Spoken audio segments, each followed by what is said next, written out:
dijadikan sebagai peringatan ketika Tuhan Allah memperingatkan orang-orang Biak pada umumnya dan orang-orang Korem pada khususnya 25 tahun yang lalu. Bencana alam, gempa bumi dan tsunami yang menghabiskan, menghancur lulukan kampung ini mulai dari ujung pantai sampai ujung kali. Sejarah yang mencekam, sejarah yang memilukan kehidupan orang-orang Korem 25 tahun yang lalu. Bapak Ibu saudara-saudara yang kekasih,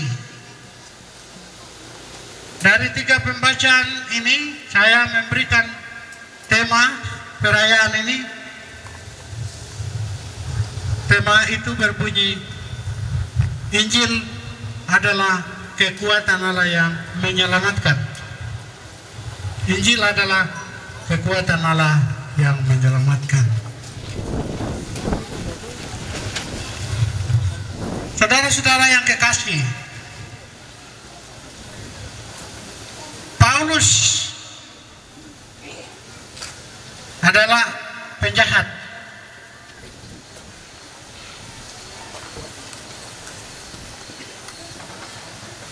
Yang membunuh orang-orang percaya, membunuh orang-orang Kristen, mengejar mereka, menyiksa mereka. Tetapi dalam sekejap mata dia ditobatkan. Dia dibutakan selama 3 hari dalam perjalanannya dari Yerusalem ke kampung Damsyik. Di tengah jalan dia bertemu dengan seseorang yang tidak dia kenal. Dia dibutakan selama 3 hari.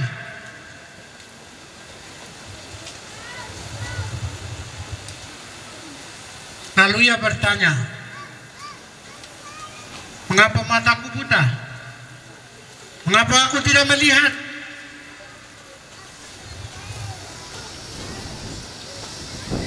Lalu Tuhan menyuruh,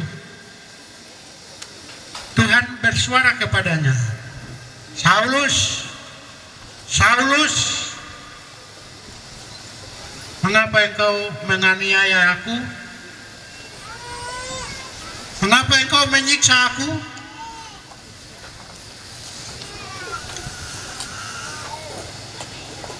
Dan dia menjawab,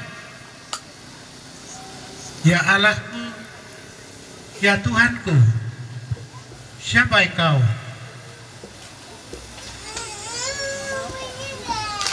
Terjadilah dialog. Suara itu mengatakan bahwa akulah Tuhan yang engkau siksa, engkau aniaya.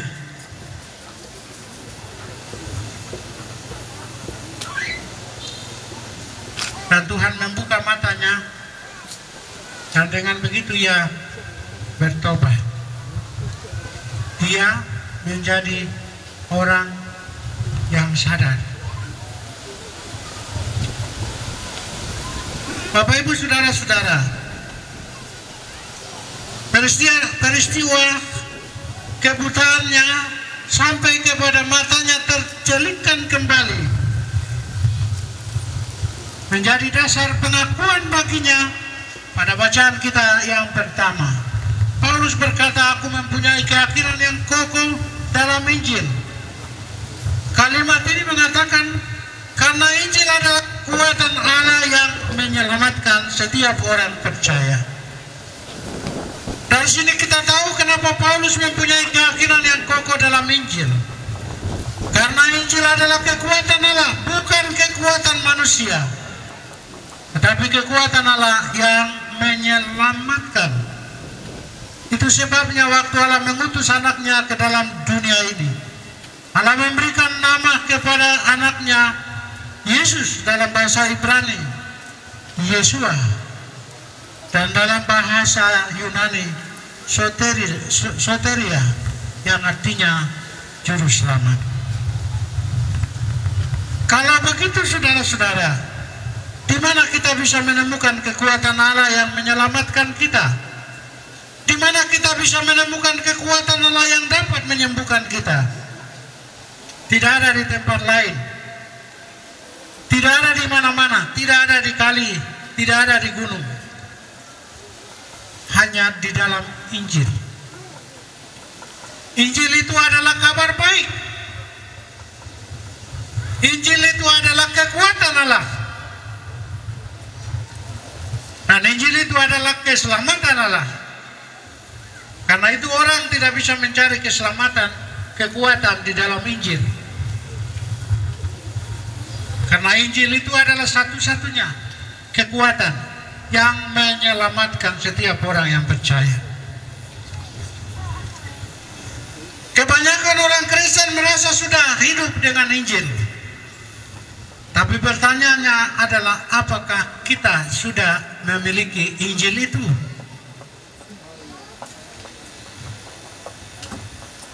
Kalau kita merasa sudah memiliki Injil itu, maka tugas kita adalah harus hidup dengan Injil. Kalau kita merasa bahwa kita adalah orang Kristen yang sudah dibaptis, yang sudah diselamatkan, maka tidak ada alasan tidak lagi hidup menurut kehendak sendiri, tidak lagi hidup menurut kekuatan dunia, tidak lagi hidup menurut kuasa kegelapan. Hari ini orang Papua masih percaya kepada roh-roh, termasuk kita di Biak, termasuk kamu di Korem, masih percaya kepada roh-roh. Pertanyaannya adalah, di manakah kamu meletakkan Injil itu? Apakah di kamar? Apakah di dalam lemari? Sehingga kamu mencari kekuatan-kekuatan dunia yang lain.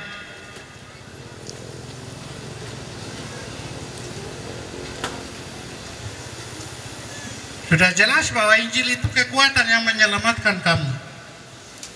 Karena itu tidak ada alasan.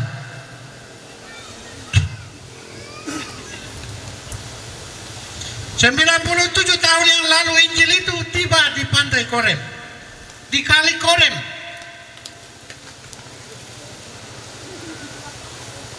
Tapi Injil itu kamu lupa. Injil itu kamu simpan. Sejarah kehidupan tempat ini kita semua tahu.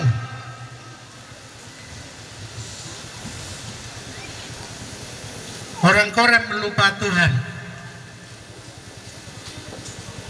Karena itu Tuhan bilang, nanti kamu lupa saya, karena itu saya datang supaya kamu ingat saya kembali. Tsunami datang, hancurkan tempat ini, rumah, manusia, kekayaan alam, semuanya pergi. Tuhan mengingatkan orang-orang Korem, hancur luluh.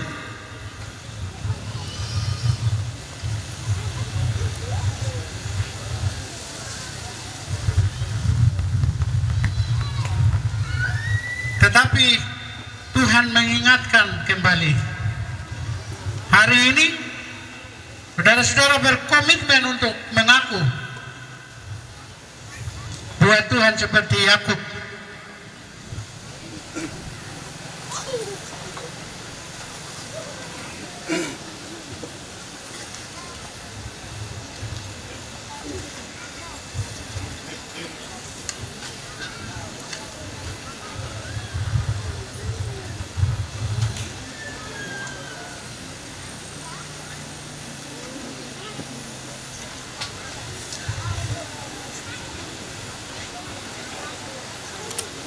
Yakub berkomitmen untuk membangun tugu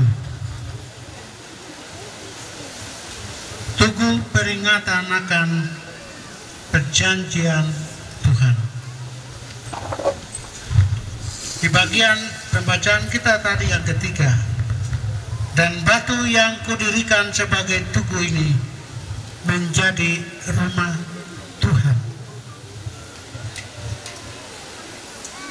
Dan hari ini Bapak Ibu saudara-saudara, saudara-saudara warga masyarakat, baik itu umat Kristen maupun Muslim, Buddha, Hindu, telah mengaku untuk mendirikan tugu ini dengan maksud bila tugu ini didirikan, maka Tuhan akan menjadi Allahmu dan kamu menjadi umatnya yang hidup berdasarkan Injil, berdasarkan pengakuan kepada Allah pencipta langit dan bumi.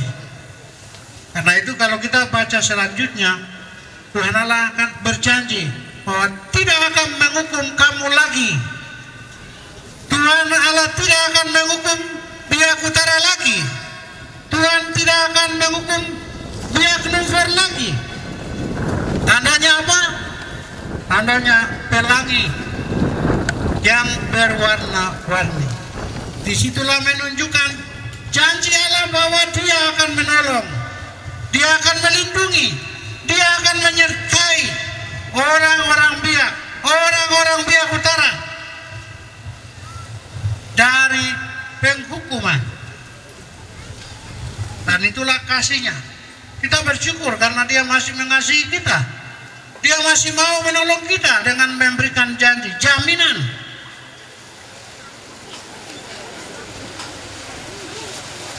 Karena itu Bapak Ibu saudara-saudara, hari ini menjadi jelas.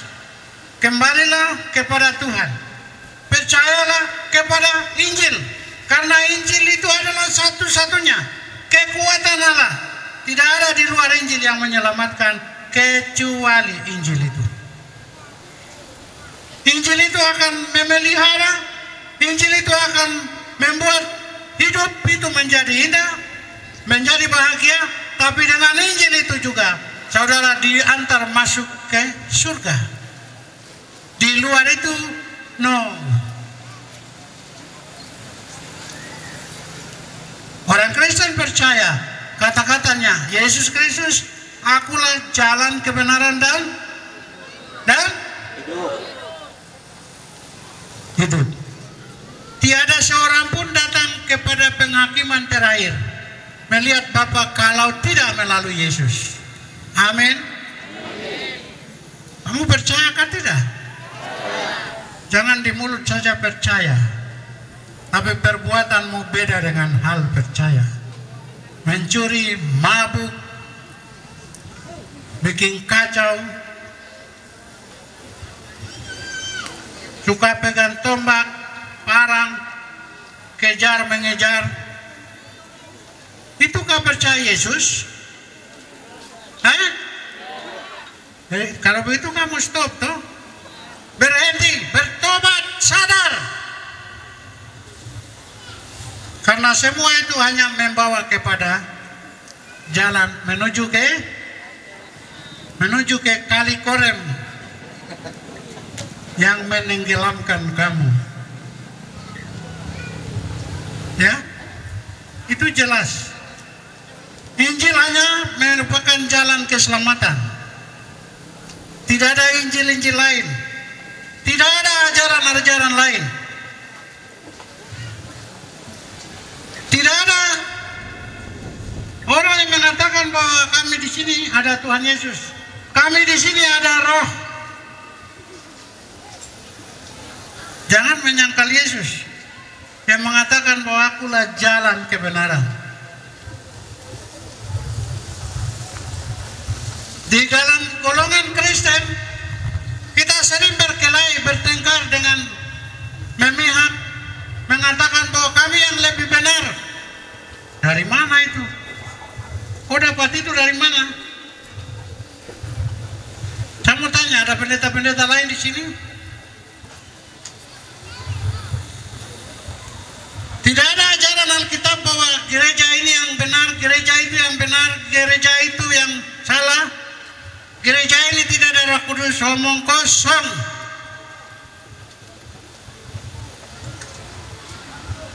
Yesus yang mengatakan bahwa akulah jalan, kebenaran, dan hidup. Hanya saja cara menuju ke sana itu yang sering bikin kita kacau. Dengan ajaran-ajaran, dogma-dogma. Yesus hanya bilang, carilah aku, temukanlah aku, baru kamu benar. Kalau hanya dengan ajaran, dengan dogma, mengatakan ini dan itu tidak benar. Kamu berdosa, kamu menambah firman Tuhan, dan itu yang melanggar hukum Tuhan. Dari teman-teman dari gereja lain bertobat, sadar kita hanya alat untuk mengantar orang-orang kepada jalan kebenaran dan hidup. Amin. Kamu yang mendengar, hendaklah mendengar dengan telingamu. Jangan ada pendeta yang datang kemari, oh kamu ikut kami yang benar, GKI tidak benar. Dari mana?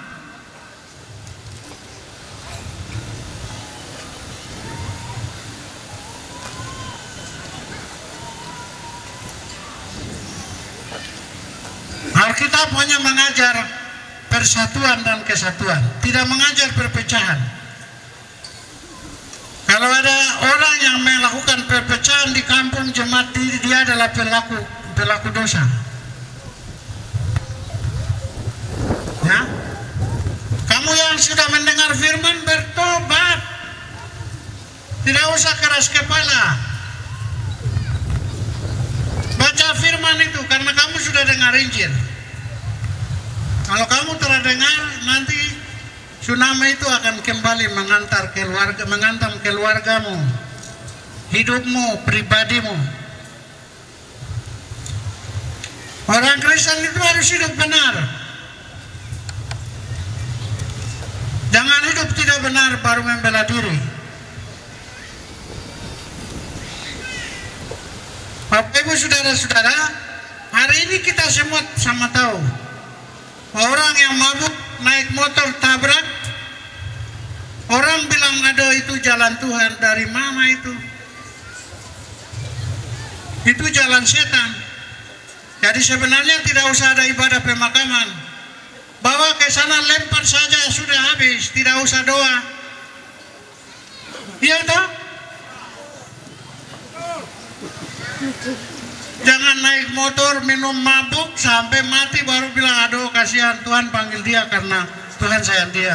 Omong kosong. Jadi ketua klasis dan pendeta-pendeta saya kasih tahu, kalau orang yang mabuk mati karena mabuk, tabrak karena mabuk, jangan pergi ibadah, bawa lempar dia saja begitu, tidak ada gunanya.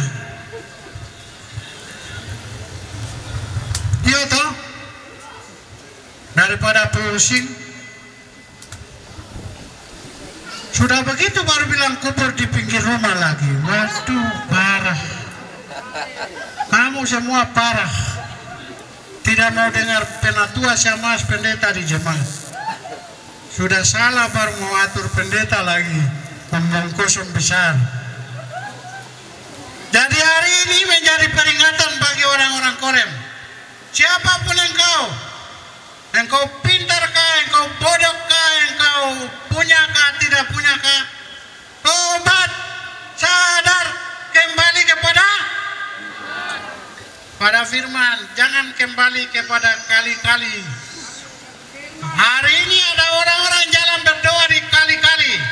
Siapa itu mereka? Itu mereka menyembah roh-roh di kali.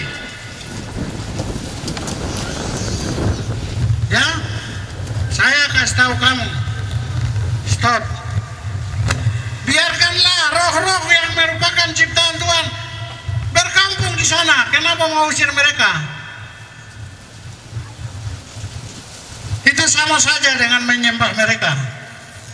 Bukan mengusir mereka, tapi sembah mereka, toh. Jadi kamu yang ikut-ikut berdoa di kala itu, stop.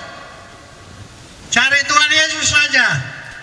Kalau Tuhan Yesus ada di dalam hidupmu, kamu merdeka. Amin. Ora pokok saya nggak apa-apa. Percaya Tuhan itu percaya yang sungguh-sungguh. Jangan percaya setengah-setengah. Sebentar ini datang kemarin, oh dorang ini yang benar, dorang ini yang betul, oh dorang ini ada Roh Kudus di dalam. Mereka itu roh-roh setan yang ada di dalam. Jadi kalau kamu ikut juga berarti kamu undang roh setan juga ada dalam dirimu.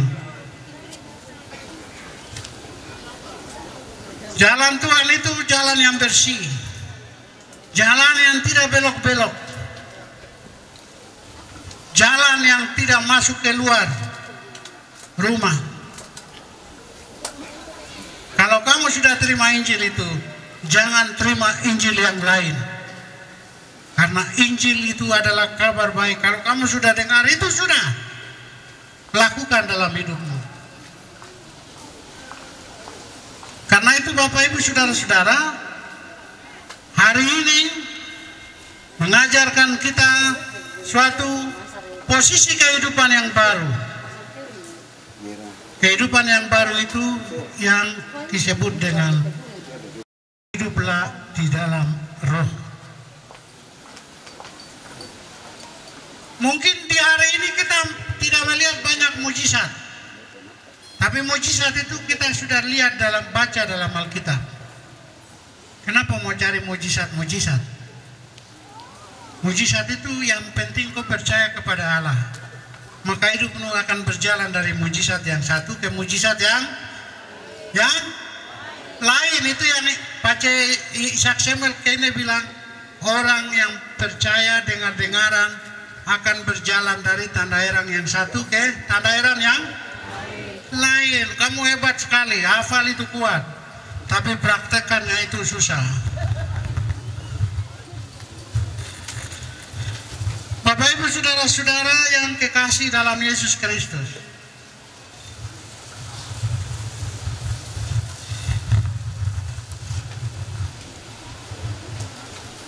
tanggal 17 Februari 1996,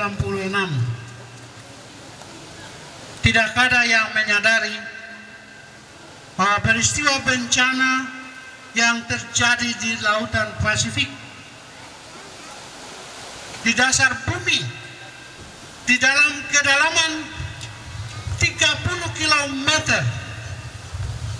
lempeng Pasifik, yang akibatnya sungguh-sungguh kita tak bayangkan.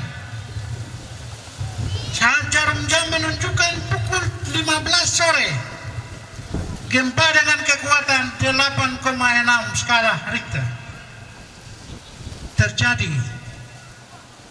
Pulau Biak diguncang, terutama Biak Utara, tempat yang kita duduk ini.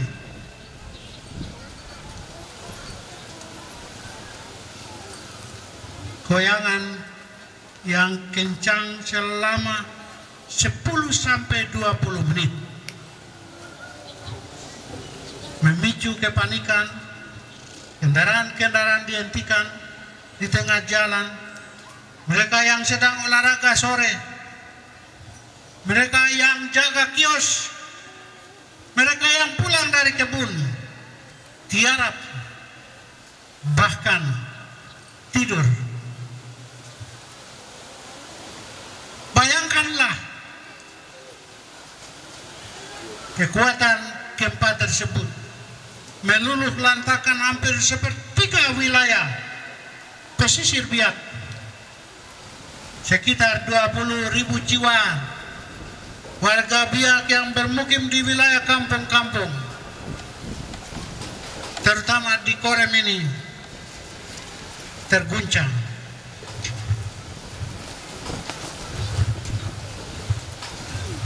Ketika tsunami tiba, tiada yang tahu.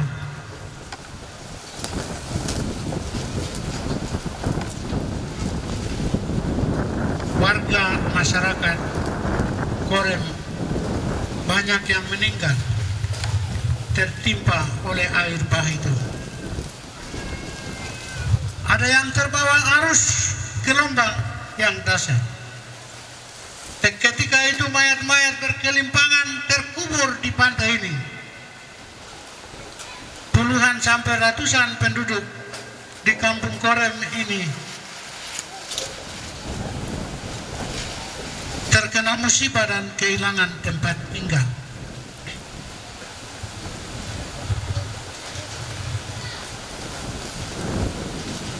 Saudara-saudara, lantas apa yang saudara petik dari hikmah gempa bumi dan tsunami 17 Februari 96 itu? Yang jelas, Allah tidak menguji umatnya di luar batas kesanggupannya. Gempa bumi yang dahsyat dan tsunami dengan kecepatan 600 km per jam adalah sebuah bencana terbesar dalam sejarah kehidupan dan peradaban orang-orang Biak, orang-orang Korem.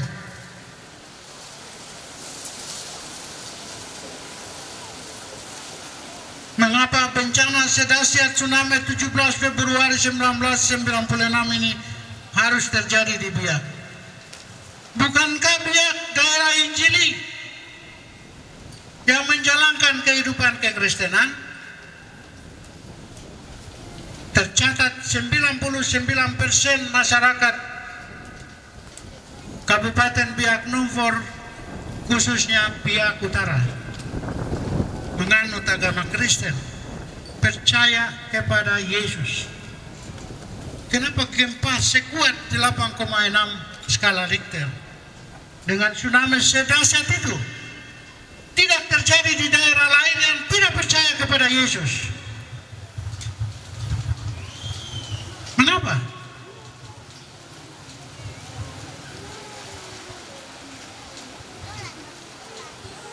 Jawaban atas pertanyaan seperti ini telah banyak kita bahas dan 25 tahun sudah lewat.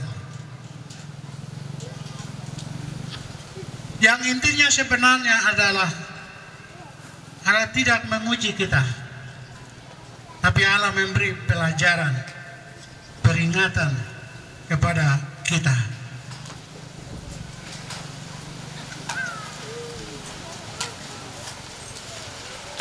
Masyarakat Biak dalam sejarahnya adalah masyarakat yang menerima Injil dan menyebarkannya ke seluruh tanah Papua, dan masyarakat Papua kini 95% menerima Injil dan percaya kepada Injil itu.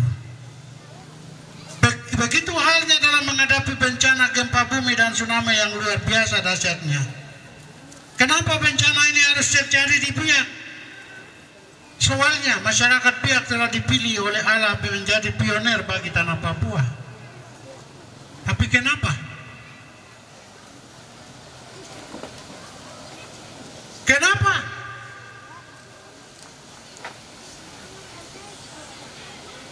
Jawabannya adalah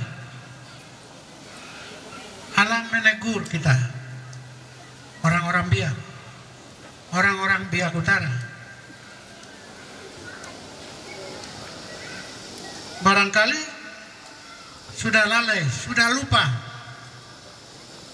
dengan Tuhan, sibuk dengan urusan dunia, sibuk dengan pesta pora, sibuk dengan minuman-minuman keras. Saya masih ingat waktu itu ada bar di sini, gedung film di sini. Saya sempat masuk di dalam. Saya juga minum bir. Tapi memang tempat ini tempat dosa. Karena itu Tuhan Allah hapus. Termasuk semua yang ada di pantai ini.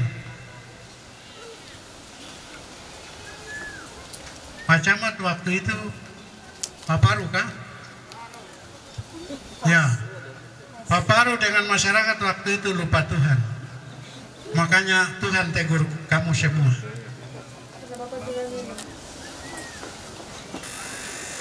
Semua orang Kristen. Pasti polisinya juga, tentaranya juga, koramilnya juga semua Kristen. tapi semua lupa diri. Maka itu Tuhan mau colek telingamu supaya kembalilah kepadaku, hai hamba-hambaku, bersama umat.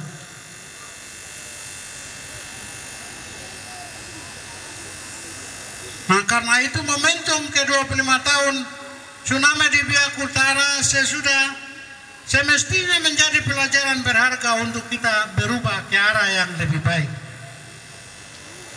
Adapun dalam hal sikap kita kepada Allah maupun hubungan dengan masyarakat, ini harus ada berubah. Orang percaya, orang beragama itu harus hidup rukun, hidup percaya. Jadikan Tuhan sebagai tempat kehidupan bersama. Jangan kita baku benci. Yang Tuhan inginkan adalah saling mengasihi dan saling memperhatikan satu dengan yang lain. Dalam hal sikap kita kepada Allah seperti inilah kita harus membenahi hidup kita. Kelakuan yang kemarin tidak baik harus dirubah hari ini. Kita harus memahami bahwa dalam waktu per detik Allah mampu mencabut nyawa kita hingga tak ada yang tersisa. Jikalau Allah ingin mengakhiri hidup kita di atas muka bumi ini, bukan hal yang mustahil, itu biasa bagi Tuhan. Karena itu John Tanamal menyanyi, tiada yang mustahil bagimu, tiada yang tak mungkin bagimu. Hai semuanya, masih hidup? Aku mau ada di dalam tanganmu, hidup dan matiku hanya dengan Tuhan. Kita hidup dan mati. Kamu terlalu mau mati kah? Rugi kalau kamu tidak mati. Karena kamu bisa mati baru bertemu dengan Tuhan Allah. Kalau masih hidup dalam dosa, kamu tidak melihat Tuhan Allah. Amin. Dengan begitu pada akhirnya kita meresmikan Tugu ini. Tugu ini sebagai janji dari orang-orang Korem kepada Tuhan. Jadi kalau kamu tidak hidup dengan mengaku seperti kamu buat Tugu ini, maka hukuman yang kedua saya tidak tahu. Tapi Tuhan Yesus, Tuhan Allah sudah berjanji bahwa Dia tidak akan menghukum dunia ini lagi. Tapi kalau berdosa lagi, maka satu persatu pasti akan dicabut nyawanya.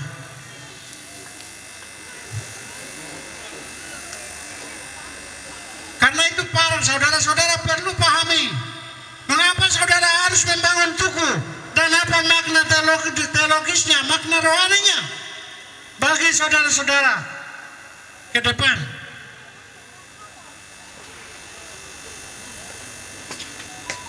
Karena tugu menurut ajaran perjanjian lama sebagai peringatan, pusat peribadatan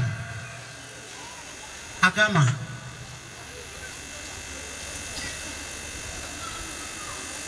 Tapi juga tugu sebagai pusat peringatan akan peristiwa penting dalam sejarah perjalanan bangsa Israel.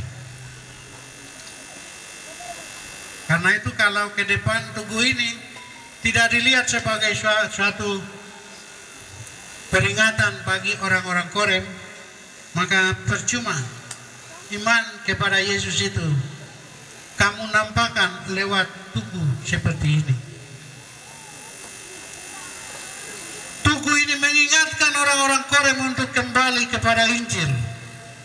Seperti kata Paulus, aku yakin bahwa Injil adalah kekuatan Allah yang menyelamatkan semua orang yang percaya kepadanya. Sebab di dalam Injil itu kebenaran Allah itu nyata, yang bertolak dari iman dan yang memimpin kepada iman. Seperti ada tertulis, orang beriman akan hidup oleh iman. Tuhan Yesus memberkati firman-Nya dan memberkati orang-orang Biak Utara di tempat ini, khususnya orang-orang Korem, supaya menjadi berkat bagi Biak Numfor, Biak Utara, pesisir-pesisir Pantura, Barbarisen. Nama Tuhan terbit dari utara ke barat, selatan, dan timur.